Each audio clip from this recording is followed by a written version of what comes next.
Brasil que ficou para trás era o país da desigualdade, do arroxo salarial, do desemprego. O novo Brasil que estamos construindo distribui renda, cria mais de 14 milhões de empregos e eleva a maioria de sua população para a classe média. Está na hora de você ver. Um Brasil capaz de tirar 28 milhões de brasileiros da miséria e levar 36 milhões para a classe média, ou o Brasil que fechava os olhos para a pobreza. O Brasil que dava errado ou o Brasil que está dando certo e que Dilma vai continuar.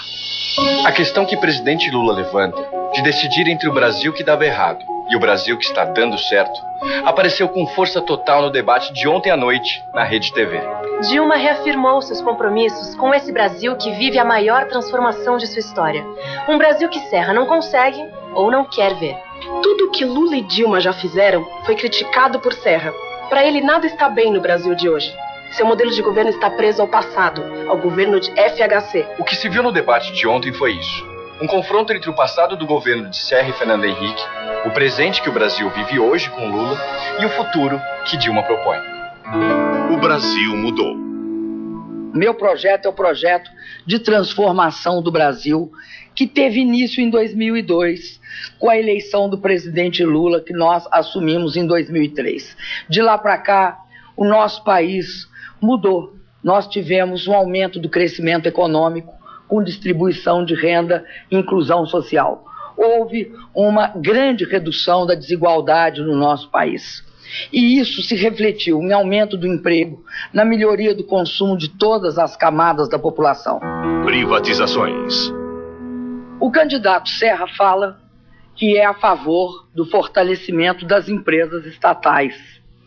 No entanto, quem assinou o decreto de desestatização do sistema Eletrobras, Chesf, Furnas, Eletrosul e Eletronorte, foi o candidato Serra que assinou o decreto de desestatização. Fala-se que gostam muito da Petrobras. Gostam tanto que tentaram mudar o nome da Petrobras, o governo do candidato Serra, mudar o nome da Petrobras, tirar aquilo que é brasileiro, que é o Brás. A coisa mais brasileira era o Brás. Tirar o Brás e botar Brax, no intuito de agradar o mercado internacional para captar dinheiro. Segurança. É muito importante perceber que o candidato fala muito quando se trata do governo federal, mas esquece, e aqui a população de São Paulo sabe o que é a Cracolândia, sabe perfeitamente o que acontece aqui nas ruas de São Paulo.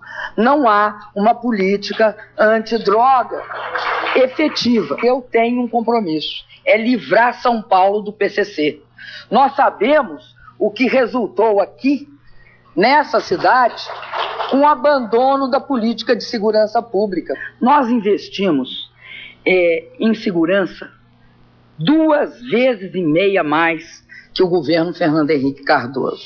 Dilma também falou sobre o caso Erenice, mostrando como o governo tem tratado essa questão com transparência, e cobrou a mesma atitude de Serra no caso que envolve um de seus principais auxiliares no governo de São Paulo.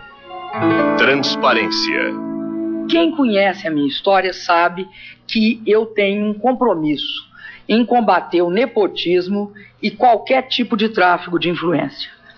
Agora, nós investigamos. A Erenice saiu do governo e a Polícia Federal abriu um inquérito e já 16 pessoas foram interrogadas, participaram e deram seu depoimento. Nós temos uma diferença em relação ao candidato Serra. Nós investigamos.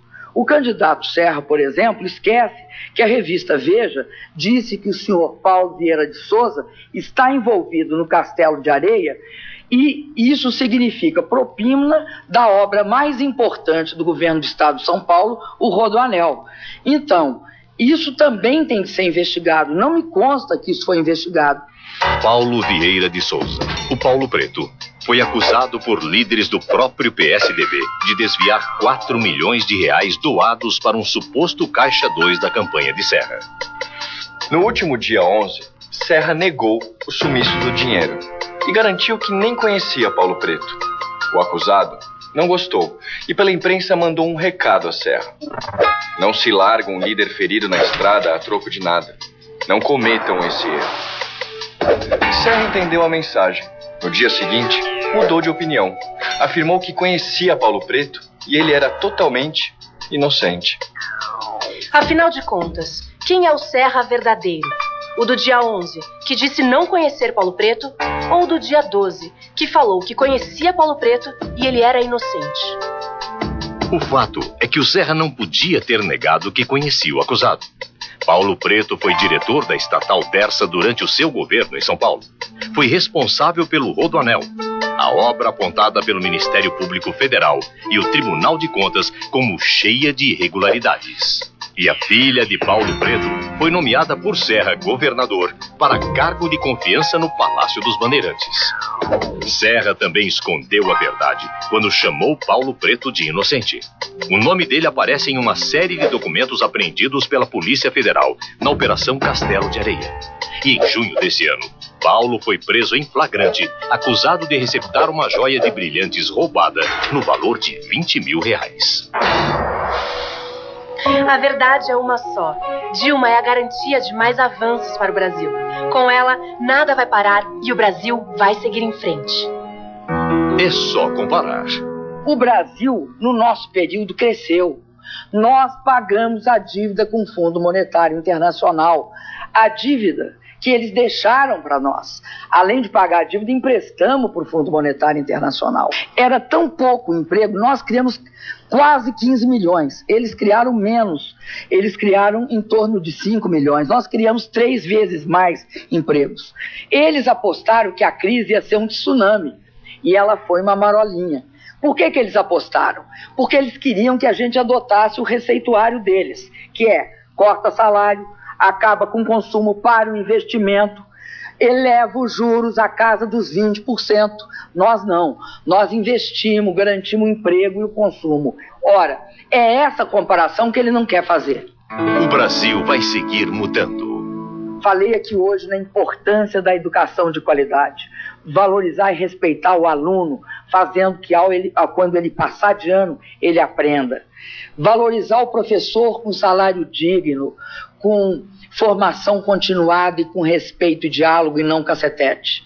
Ter uma saúde pública de alta qualidade, consolidando o SUS. Fazer também um país que respeita a biodiversidade dele, que respeite o meio ambiente e que cumpra todas as metas que nós nos comprometemos em Copenhague. Eu quero dizer que eu farei um governo voltado para a pessoa humana, sobretudo para a pessoa humana.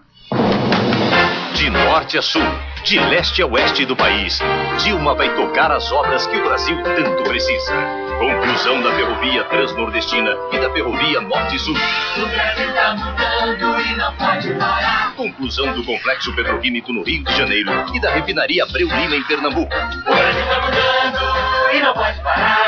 Construção de UPAs, unidades de pronto atendimento 24 horas e de novas escolas técnicas e universidades em todo o Brasil. Estamos juntos na construção de 32 unidades de pronto atendimento, as UPAs, nas escolas de educação profissional, na ampliação do SAMU, na construção de estradas e, é claro, em todo o trabalho para a Copa de 2014.